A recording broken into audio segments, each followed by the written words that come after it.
Começa mais uma edição do JR 15 Minutos, o podcast da Record TV que aprofunda as notícias que mais mexem com a nossa vida. Essa nova geração que vem de garotos, ela vem de uma categoria de base muito bem estruturada e dando a todos a condição de estar na seleção principal com a naturalidade, com o peso, com a responsabilidade, mas com uma alegria específica. O técnico Tite anunciou os nomes dos 26 jogadores que vão representar o Brasil na Copa do Mundo do Catar. A convocação foi feita na sede da Confederação Brasileira de Futebol, a CBF, no Rio de Janeiro. O Brasil vai para o país asiático em busca do 6º título mundial, mas enfrenta um longo jejum na Copa. Já são 20 anos desde a última conquista em 2002. Quem são os jogadores convocados? Houve alguma surpresa? E quem pode se destacar no Mundial? 15 Minutos de hoje discute a convocação da seleção brasileira com o colunista do portal R7, Cosme Rimoli. Bem-vindo ao podcast. Muito obrigado pelo convite, Camila. Estou feliz também de falar dessa convocação. Daniel Alves é a grande polêmica dessa convocação. Foi convocado e o assunto mais comentado no Twitter, né, também. Quem nos acompanha aqui é a repórter da Record TV no Rio de Janeiro, a Bruna Deltri. Bruna, obrigada também pela presença. E já te pergunto, é uma lista que sempre é cercada de muita expectativa. Você também ficou decepcionada com a convocação do Daniel Alves? Oi, Camila. Oi, Cosme. Um prazer participar, falando ainda de seleção brasileira. Sim, é uma expectativa muito grande antes de uma convocação. Eu estava ansiosa ali, já tinha a minha lista ideal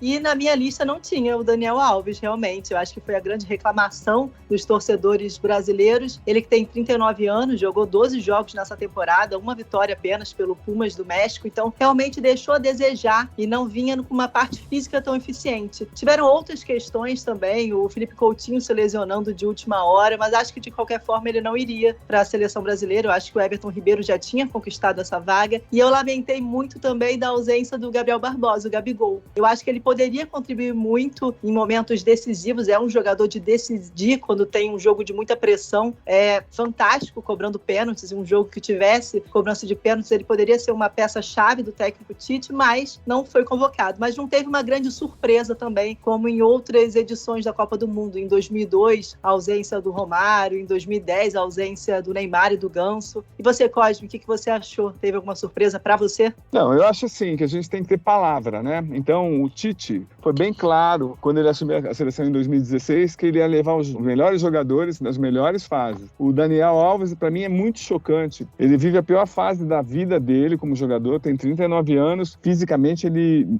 tá 2 meses sem jogar. O Pumas, no México, foi ridicularizado. A torcida queria fora do time de qualquer maneira. O Tite tá levando o Daniel Alves para tomar conta do grupo, para tomar conta do Neymar, porque o Neymar é um problema. Ele é o líder do time, mas ele é bem egocêntrico. O único jogador que ele respeita na carreira é o Daniel Alves, que abriu as portas para ele no Barcelona. O Tite é super ortodoxo, tradicional, ele convocou 9 atacantes, mas vai colocar só 2 em campo. O Tite fez um grupo e está acompanhando o Tite desde o final de 2018, que ele não deveria continuar na seleção brasileira. É o único em toda a história com 6 anos trabalhando na seleção brasileira direto, sem merecer. O Brasil foi muito mal na Rússia e nessa preparação, quando começou a coletiva, não, temos 80% de aproveitamento. Se eu jogar futebol contra o meu irmão mais novo, eu vou ganhar todas também. Tinha que jogar contra times europeus. É muita incompetência, a preparação é ruim. O Brasil chega lá com jogadores talentosos, mas sem um time com intercâmbio com a Europa. Foram 4 Copas do Mundo que o Brasil perde para time europeu. A gente é muito atrasado mesmo. A CBF, enquanto não colocar também um treinador estrangeiro que tenha a visão tática moderna, a gente exporta peças, exporta jogadores. Não tem um técnico brasileiro trabalhando em um time importante do mundo, porque nós somos muito atrasados com organização tática. Esse é um grande problema. A gente está com um time estrelado, mas a gente tem condição de oferecer e mostrar um futebol campeão ali na Copa do Mundo, porque é legal participar e tudo, mas a convocação, a expectativa tá aí, né? A gente quer ser hexa. Olha, eu sou muito iludida. Eu acredito muito no hexa. Eu acho acho que a gente tem jogadores de peso. Eu acho que, por exemplo, o Vinícius Júnior e o Rodrigo estão fazendo uma temporada espetacular no Real Madrid. Eles têm um entrosamento entre eles. O Everton Ribeiro com o Pedro também tem um entrosamento. Então, eu acho que isso pode compensar algumas lacunas que foram deixadas nessa preparação para a Copa do Mundo. Então, assim, eu sou aquela otimista. Eu acredito muito. Eu acho que o Neymar tem essa questão que o Cosme falou muito bem, que tem a vaidade dele que precisa ser controlada. Eu acho que essa é a grande questão. Ele também está fazendo uma temporada muito boa no Paris Saint-Germain, mas tem muita questão da mentalidade dele, né? Se ele realmente ficar dando muito ouvido para as críticas que vão acontecer sempre, o brasileiro, ainda mais com redes sociais, não poupa crítica, não poupa meme, isso vai acontecer. Ele tem respondido muito nas redes sociais, você vê que ele cai muito na pilha. Eu acho que a questão da mentalidade do Neymar pode ser decisiva para o sucesso ou para o fracasso do Brasil na Copa. Todos os jogadores que você falou, o Tite vai deixar na reserva. Ele já tem o grupo, já tem um time tradicional que não enfrentou os principais adversários que vai pegar numa Copa do Mundo. A equipe como um todo joga de uma maneira muito tradicional, não tem plano B, por exemplo. Tá levando o Pedro, excelente convocação, mas quantos jogos o Pedro fez contra defesas difíceis atuando pela seleção brasileira? Vou falar para vocês um nome que vai me arrepiar aqui, Thiago Silva. Ele tem 37 anos, a Copa do Mundo vai acontecer no final desse ano. Então, os jogadores da Europa estão no auge físico. O Thiago Silva já é uma peça falha no Chelsea, ele é muito lento já, ele sempre foi, mas agora com 37 anos, ele não deveria ser titular da seleção brasileira, mas o Tite insiste, ele é incoerente, está indo contra a lógica, ele tem um grupo de jogadores próximos a ele, enfim, a seleção brasileira é pentacampeã do mundo, mas há 20 anos, como bem falou a Camila, o Brasil precisaria ter um técnico de altíssimo nível, e hoje não é, o Tite ele copia esquemas táticos da Europa atrasados. Eu acho que é tudo na base do improviso e com falhas, com convocações, por exemplo, o Gabigol mereceria estar entre os 9, não está por quê? Não só por condições técnicas, mas por personalidade, porque ele também é tão egocêntrico quanto o Neymar e isso, para administrar, é mais difícil. Então, para mim, é um grande problema. Eu tô com o balde de água fria. Quando tiver confrontos com seleções europeias, é completamente imprevisível, a começar já da estreia. E o Gabigol ainda, vocês dois falando, essa questão do ego, não teria que ser levado em conta só o futebol e a técnica? Temos duas estrelas difíceis de administrar, então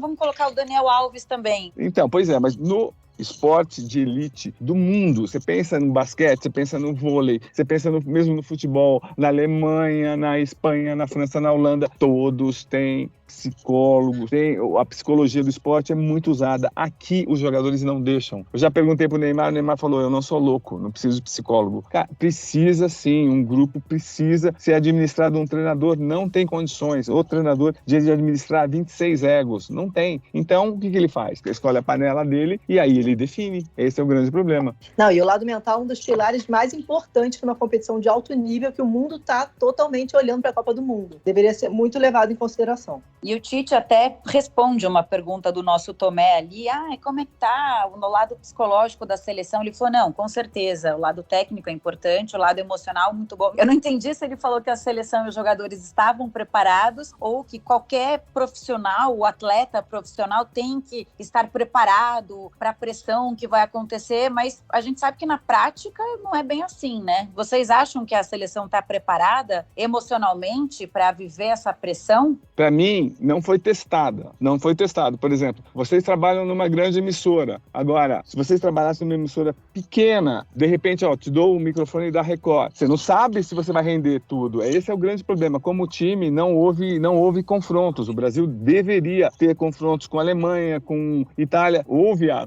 Copa das Nações. E o Juninho, perguntei pro Juninho Paulista, que é o coordenador, e aí, os confrontos com os times europeus? Eles não estão aceitando. Aí até o meu tio de 82 anos pode ser dirigente. Tem que ter um Paulo Machado de Carvalho, tem que ser um dirigente para criar soluções, entendeu?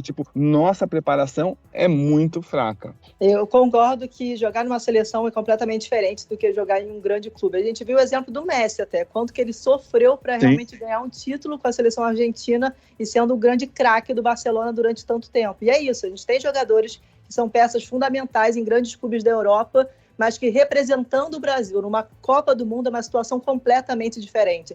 A gente sabe que o povo latino já é muito emotivo, a gente tem, já exemplos de outras Copas que os jogadores sentiram muita pressão, então eu acho que isso deveria ser o mais trabalhado durante toda essa preparação para a Copa e realmente não foi.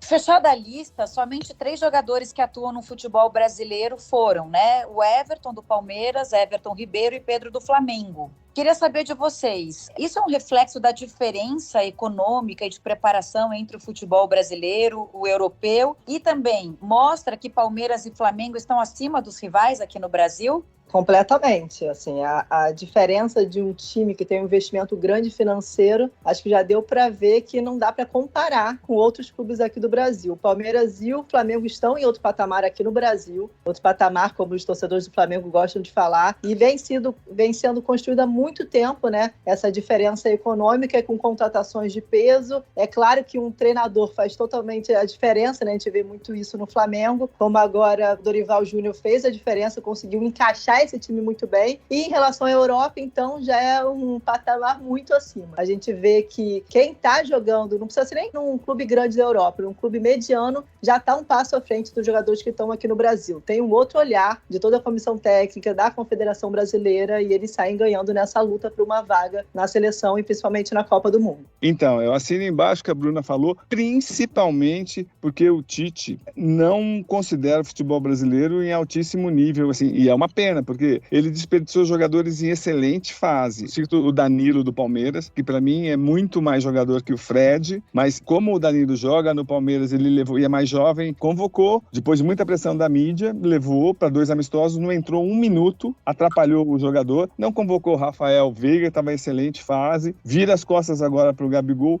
A valorização para o jogador que atua no exterior é disparadamente maior. Também não dá para virar as costas que eles têm mais condições técnicas. Os grandes jogadores estão lá fora. Mas uma coisa que me chamou a atenção nessa convocação, acho que vale a pena a gente discutir, é que são 16 jogadores que nunca disputaram uma Copa do Mundo e 9 jogadores que disputaram a Copa de 18. Ou seja, o Tite fez um excelente trabalho de renovação. Isso sim, ele renovou paulatinamente, mas para mim a grande falha há mesmo assim nesses confrontos com os europeus, que os europeus saem na frente assim taticamente, mas muito.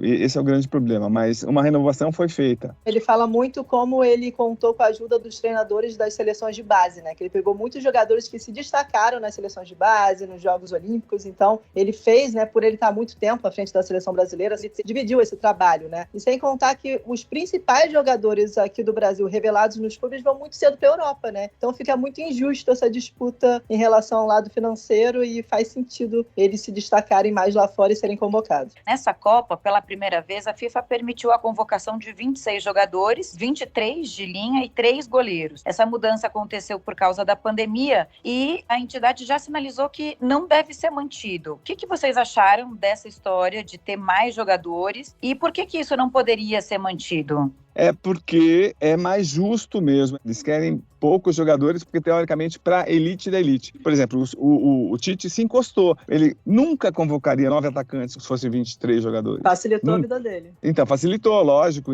mas não vai usar. Tem uma questão, Camila, também de dinâmica, do jogo ficar mais dinâmico. Tem isso em relação ao VAR também. Vai ter VAR na Copa de 2022, mas a ordem é que só use assim, quando eles tiverem muita certeza que precisa ser usado. Usar o mínimo possível para o jogo não ficar parando muito. Mesma coisa em relação a muita substituição. Mas você viu quantos árbitros de VAR o Brasil está mandando? Zero.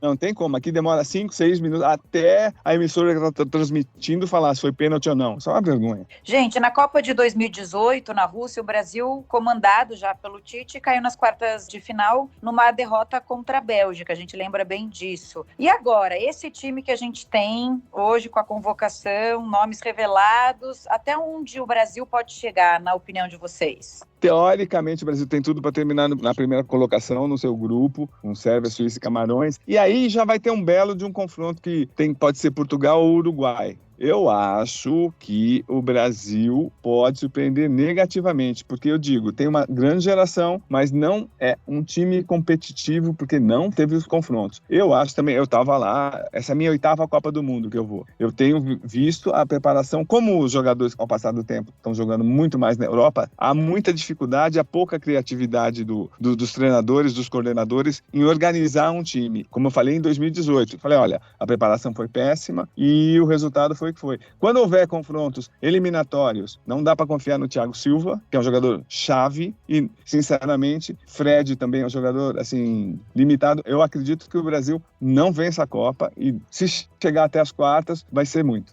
Eu acredito muito que o Brasil vai ganhar, vai conquistar o hexacampeonato. E, assim, eu acho que o Tite, ele não tem nada a perder. Ele já falou que vai deixar o comando da seleção brasileira depois que essa Copa terminar. Então, eu acho que ele pode surpreender e pode ir com tudo, pode botar um time bem ofensivo. Ele tem na mão jogadores que podem fazer, sim, a diferença em campo. Tem o Neymar, tem o Vinícius Júnior, junto com o Paquetá. Tem o Richarlison, que também vem batendo recordes aí de gols pela seleção. Então, assim, eu acho que tem tudo para dar certo. Eu tô acreditando, eu confio no Hexa. O 15 Minutos de hoje termina aqui. Eu agradeço muitíssimo a participação do colunista do portal R7, Cosme Rimoli. Obrigado. E agradeço também a presença da nossa repórter da Record TV no Rio de Janeiro, a Bruna Deltri. Muito obrigada, Bruna. Volte sempre. Obrigada, adorei, só me chamar. Cosme, uma participação incrível lá na Copa, uma cobertura fantástica. Vou estar aqui na torcida por você e pelo Brasil. Esse podcast contou com a produção de David Bezerra e dos estagiários Lucas Brito e Kátia Brazão. Sonoplastia de Marcos Vinícius. Coordenação de conteúdo, Edivaldo Nunes, Deni Almeida. Direção editorial, Tiago Contreira. Vice-presidente de jornalismo, Antônio Guerreiro. Te aguardamos no próximo episódio. Até lá!